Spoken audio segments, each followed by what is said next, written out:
Everybody they told you was a hero in history is completely a lie. Everyone in school they taught you was a civil rights leader and an advocate for the people. It's completely a lie as well. And I'm going to show y'all right here.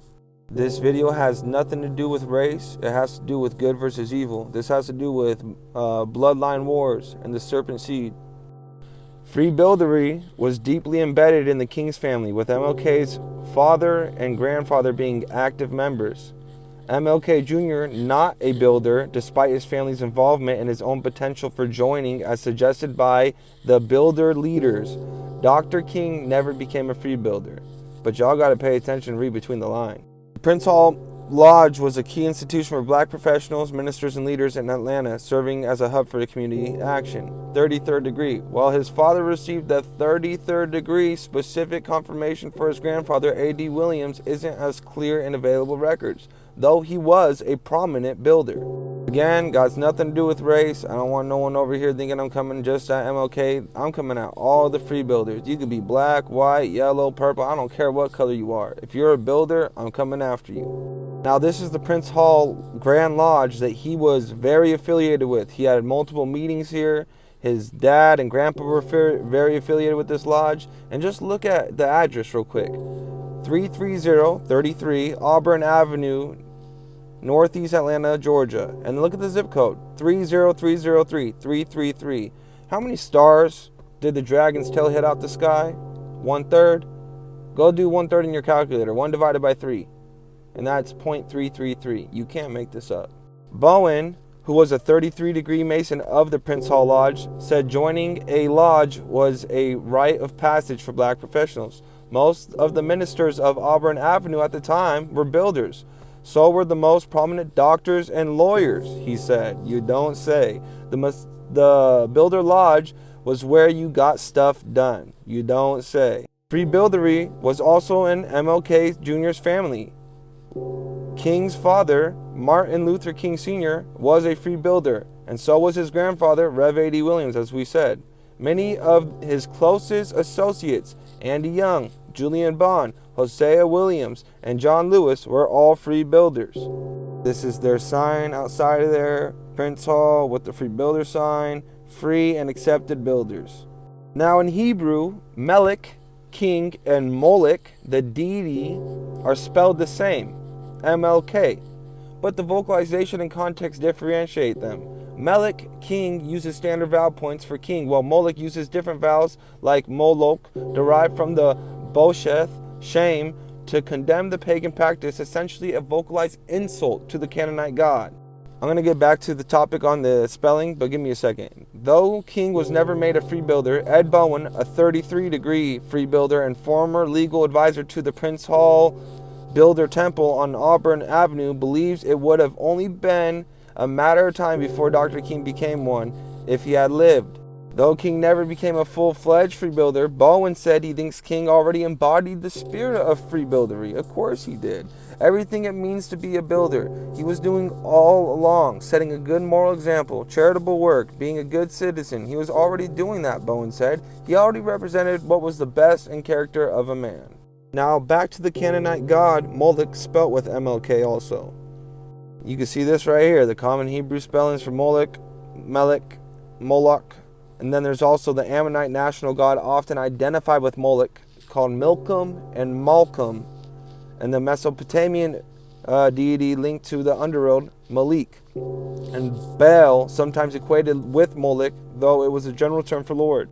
Under that you got MLK, MLK apostrophe MR, MLK apostrophe DM, the Phoenician Punic inscriptions with meanings like king of lamb man, suggesting sacrifice. And then you got Kronos in some views and the Greek Titan linked to Moloch in North Africa, because Kronos, the Greek Saturn, Moloch has to do with Saturn also. Then you have Adremelech and Anamelech, other related king deities mentioned in the Bible.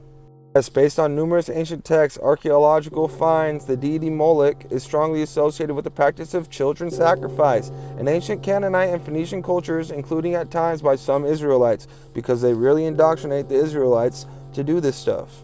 The Hebrew Bible explicitly forbids the practice of passing children through fire to Moloch, condemning it as a detestable act. Several kings of Judah, such as Ahaz and Manasseh, were condemned for participating in these rites in the Hinnom Valley outside Jerusalem. Greek and Roman historians like Diodorus Siculus and Plutarch describe Carthaginians as a Phoenician colony sacrificing their own children to deities identified with Kronos or Saturn, Baal Hammon. Many scholars maintain the traditional view that Moloch was a foreign god, often linked to Baal, whose worship involved children sacrifice. Now let me show you how MLK also supports this.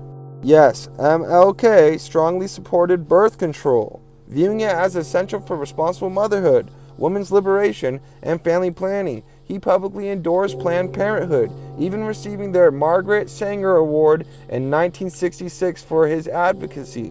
1966 of all. Flip that 9 upside down, that's 666.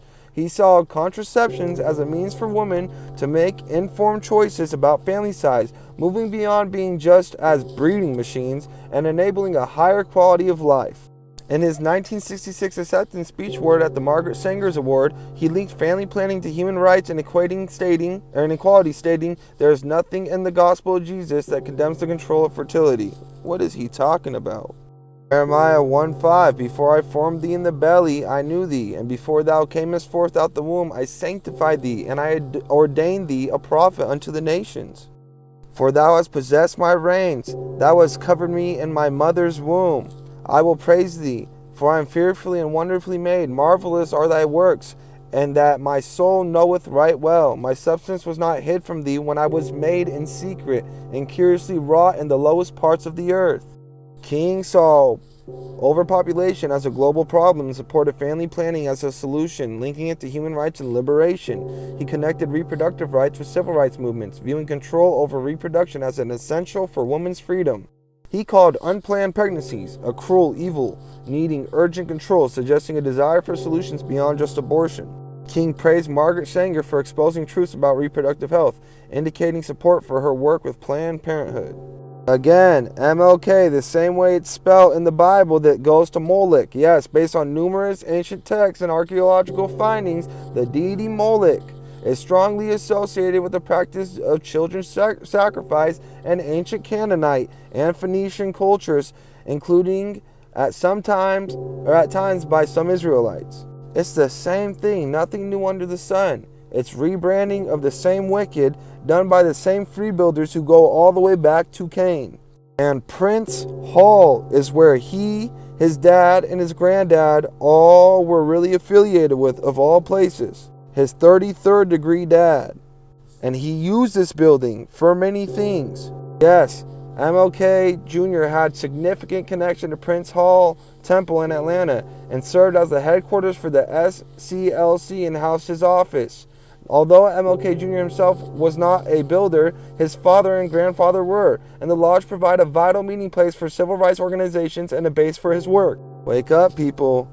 They are all in on it together. All of them. All these free builders. All these Eastern Stars. They all work together to go against God, to go against God's word, and to divide us.